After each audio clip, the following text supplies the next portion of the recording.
Specific interaction और ये interaction sperm को होल्ड करने के लिए। वैसे ही सेम जब उलेमा और उलेमा मतलब डायरेक्टली प्लाज्मा मेम्ब्रेन और स्पर्म का इंट्रैक्शन होगा तो यहाँ भी दो प्रकार के इंट्रैक्शन होंगे। एक तो होगा जूनो और आइजोनो और एक होगा इंटीग्रिन और एडम। ठीक है, अब जूनो और इंटीग्रिन हमारे एग की जो लेयर है उसमें प्रेजेंट हुई और वहीं आइजोनो और एडम ये स्पर्म की लेयर में प्रेजेंट है। ठीक है, ये भी ग्लाइकोप्रोटीन है, जितने भी इंट्रैक्शन होगा वो ग्लाइकोप्रोटीन की वजह से होगा।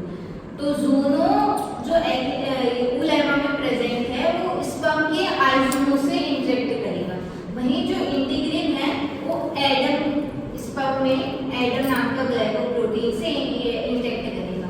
अब ये जो जूनो और आइजोनो का इंटरेक्शन होता है ये होता है स्पीसीज स्पेसिफिक इंटरेक्शन, वहीं जो इंटीग्रिन और एडम का वो होगा इंटरेक्शन वो होगा इंट्रैक्शन टू होल्ड स्पर्म। जैसे यहाँ Z2 और Z1 का इंट्रैक्शन था स्पर्म को होल्ड करने के लिए, वैसे यहाँ इंटीग्रिन और एडम का इंट्रैक्शन होगा स्पर्म को होल्ड करने के लिए। अब होल्ड करने की हमें क्यों जरूरत है?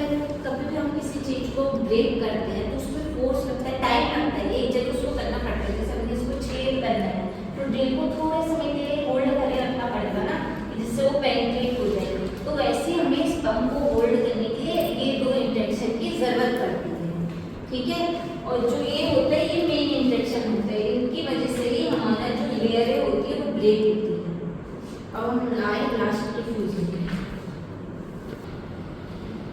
अब ये हमारा आया फाइनल फ्यूजन, जहाँ सारा मटेरियल स्पर्म का एग के अंदर आ चुका है। ठीक है, जो माइटोकॉन्ड्रिया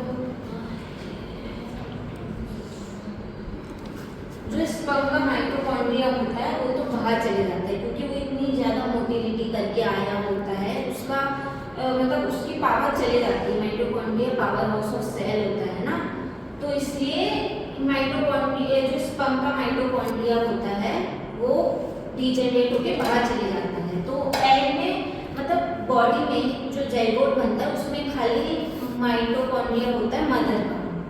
ठीक है, कभी स्पर्म का माइटोकॉन्ड्रिया आ ही नहीं पाता है। सेंट्रियोल, न्यूक्लियस, कैल्शियम ये सब जितने भी कंटेंट बचे थे स्पर्म के अब वो एग के अंदर आ चुके थे क्योंकि हमारी उलेमा पेनिट्रेट हो चुकी है। ठीक है, एक PLC गामा नाम का सब्सटेंस हमारे एग में प्रेजेंट होता है। अब ये सब आती है सेल साइकिल में।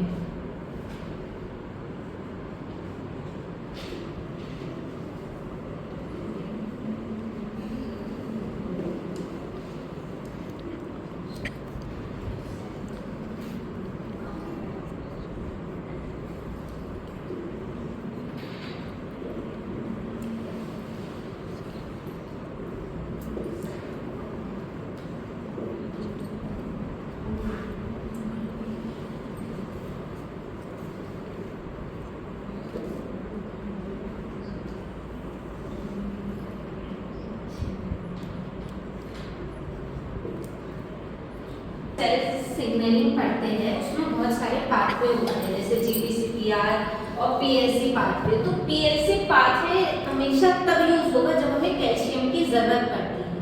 ठीक है, तो एग में PLC गामा करके एक सब्सटेंस प्रेजेंट होता है। ठीक है, अब उसकी पूरी PLC की साइकिल चलती है। PLC साइकिल PIP2 में कन्वर्ट होगा, फिर DAG, फिर IP3।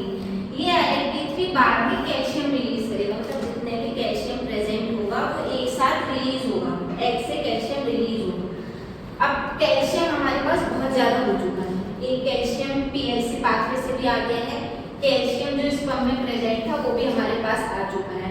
अब इस कैल्शियम इतना ज्यादा क्यों रिलीज होना पड़ता है कैल्शियम को, जिससे P39 मॉस इनहिबिट हो जाए। अब पता चले ये P39 मॉस जो आया है यहाँ जिसकी वजह से हमारी सेकेंडरी साइड में म्यूसिस 2 अरेस्ट हो चुकी है, इसको हटाने के लिए अगर हमें फर्टिलाइजेशन हो चुका है, ठीक है, फर्टिलाइजेशन होगा तो ये पाथवे स्टार्ट हो पाएगा, तभी कैल्शियम स्पर्म से रिलीज होगा और यहाँ PLC पाथवे स्टार्ट हो पाएगा। ठीक है, ये इसलिए सब होता है क्योंकि P39 मॉस को इनहिबिट कर सके, क्योंकि कैल्शियम ही एक चीज होती है जो P39 मॉस को इनहिबिट करती है।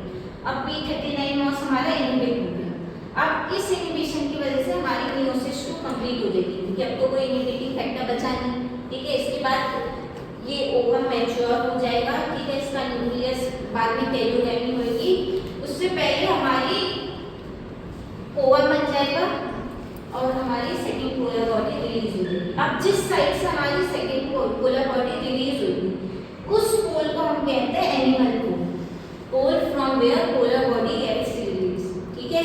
अब सर जब हम देखते नहीं है वो, जब हमने एग का स्ट्रक्चर देखा था तो एक हमारा एनिमल पोल था, एक हमारा वेजेंटल पोल था। वो आया कैसे? जिस पोल से हमारी पोलर बॉडी रिलीज हो रही है उसको नाम हमने दे दिया एनिमल पोल, ठीक है। और उसके ऑपोजिट वाले पोल को दे दिया हमारी वेजेंटल पोल का, ठीक है।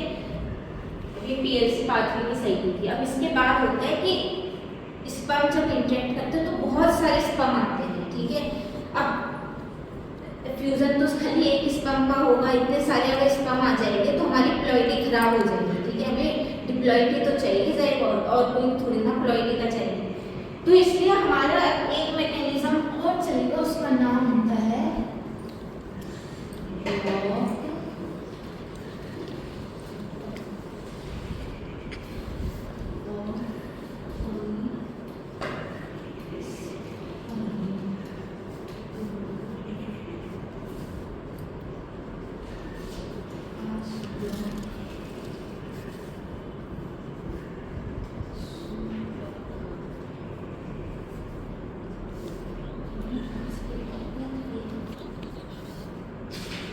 खाली एक स्पर्म जब पेनिट्रेट हो पाएगा तो बाकी स्पर्म को हम कैसे ब्लॉक करेंगे, उसका ब्लॉक, उसको कहते हैं ब्लॉक ऑफ पॉलीस्पर्म।